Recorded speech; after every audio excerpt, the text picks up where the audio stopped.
Bonjour, aujourd'hui dans cette dernière vidéo consacrée à l'équilibre des champs, nous allons nous poser une première question qui est: est-ce que le changement climatique peut avoir un effet sur l'équilibre des populations entre les auxiliaires et puis les ravageurs? La deuxième question c'est: pourquoi est-ce qu'un ravageur est un ravageur?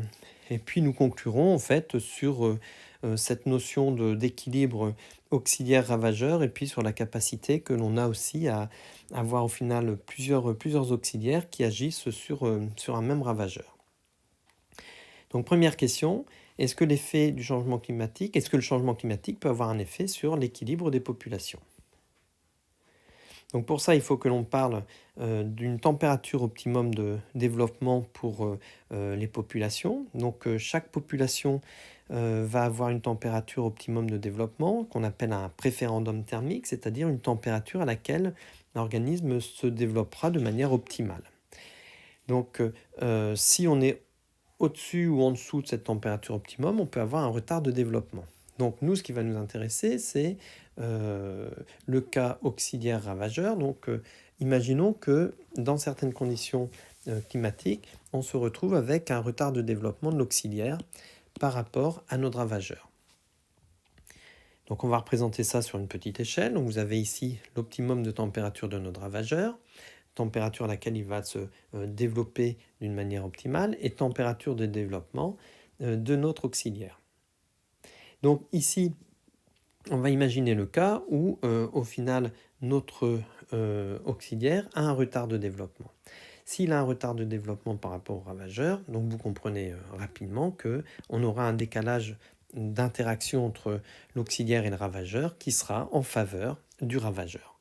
Donc le changement climatique peut avoir un impact sur les relations ravageur-auxiliaire. Deuxième question, c'est: pourquoi est-ce qu'un ravageur est un ravageur? Donc prenons l'exemple de la chrysomèle des racines du maïs, qui est un ravageur qui nous est arrivé il n'y a pas très longtemps en Europe. Donc espèce déjà connue en Amérique, est arrivée en 2002 et on l'a retrouvée autour des aéroports parisiens. Donc cette histoire, c'est une histoire qui est assez commune, puisque depuis que l'homme fait des voyages à travers le monde, il a entraîné avec lui un certain nombre d'espèces. Mais maintenant, à notre époque actuelle, les voyages sont extrêmement nombreux, se font d'une manière rapide, donc par avion, par bateau, et donc on se retrouve avec des populations qui sont déplacées.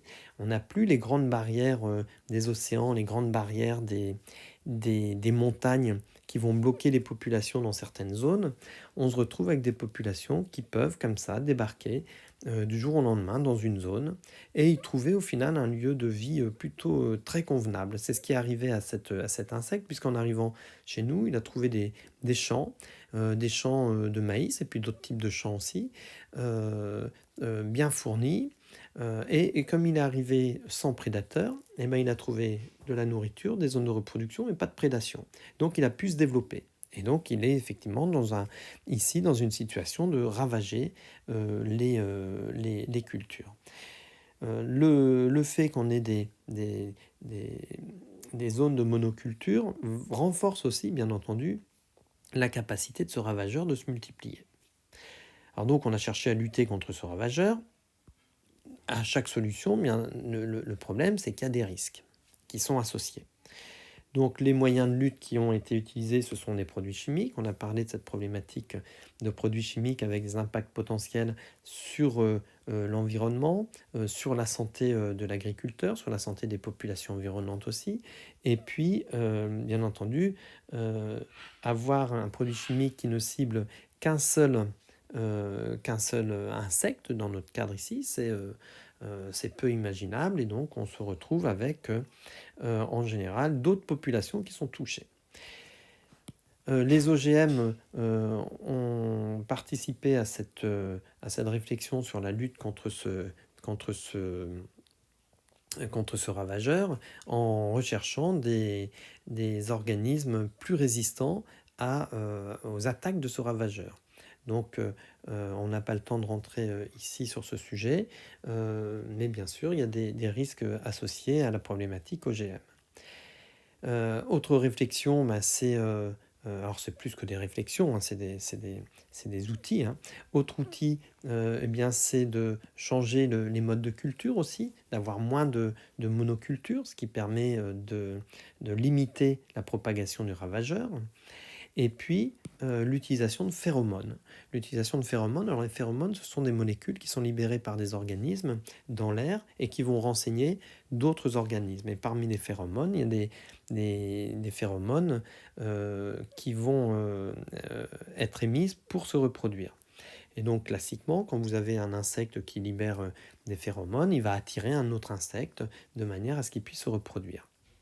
Donc l'idée, c'est dans des champs de libérer des phéromones qui vont masquer au final les phéromones émises par chaque insecte en recherche de reproduction. Et donc on a un brouhaha de phéromones qui va faire que nos animaux ne pourront pas se retrouver, donc ne pourront pas se reproduire. Alors ça, c'est un système, par exemple, qui marche bien au niveau des vignes pour certains ravageurs, qui ont vraiment donné lieu à des résultats intéressants. En tout cas, la lutte contre un ravageur est quelque chose de problématique parce que on se retrouve avec des problématiques associées. Une lutte contre un ravageur va entraîner de nouveaux risques. Alors pour conclure sur cet équilibre au niveau des champs et sur cette notion de climax, donc on a discuté au final des populations de ravageurs et comment lutter contre ces populations de ravageurs. Donc toutes les stratégies déployées vont se faire sur une réflexion qui va être basée sur les pertes économiques et les dégâts, mais aussi sur les coûts de lutte biologique, lutte chimique. Et donc on va pouvoir dégager une zone où on a un seuil qu'on appellera le seuil de nuisibilité. Alors moi je veux revenir sur l'intérêt des auxiliaires. Donc il y a un double intérêt. Premier intérêt, c'est que si l'auxiliaire est déjà présent, il va pouvoir avoir une action précoce. Donc si on a un écosystème qui est équilibré, si on a un écosystème où on a notamment beaucoup d'insectes, eh bien on va pouvoir avoir des actions précoces de ces auxiliaires. Alors il n'y a pas que les insectes qui sont des auxiliaires, hein, bien entendu, il y a d'autres types d'organismes. Donc nos auxiliaires peuvent avoir une action précoce et donc ménager en fait des zones de refuge pour ces auxiliaires, ça permet de limiter le développement des populations de ravageurs qui pourraient venir s'implanter dans telle ou telle zone. Deuxième action des auxiliaires possibles, c'est l'action de nettoyage. Donc cette action de nettoyage, ici on n'est plus sur de la prévention, mais on est sur un moment où on va avoir des ravageurs qui se sont implantés, donc on aura eu la pullulation des ravageurs, et puis on va utiliser l'auxiliaire pour lutter contre ce ravageur en apportant en fait ces auxiliaires à un moment donné pour qu'ils aient une action de nettoyage. Donc ici on est sur une utilisation curative en fait de nos auxiliaires. Alors l'idéal, c'est d'avoir des auxiliaires qu'on appelle polyphages. Ces auxiliaires polyphages, en fait, ils vont avoir une action sur les ravageurs quand ils seront présents, ces ravageurs. Et puis quand ces ravageurs ne seront pas présents, vu que ces auxiliaires sont polyphages, ça veut dire qu'ils peuvent se nourrir d'autres choses, eh bien, ils vont rester dans le milieu. Donc ils vont persister dans ce milieu et donc ils pourront effectivement avoir ici leur action de prévention. C'est-à-dire dès que le ravageur va revenir dans la zone, l'auxiliaire sera toujours présent et l'auxiliaire pourra se nourrir de ce ravageur. Donc on va se retrouver avec une protection qui sera efficace parce qu'il sera présent dès l'infection.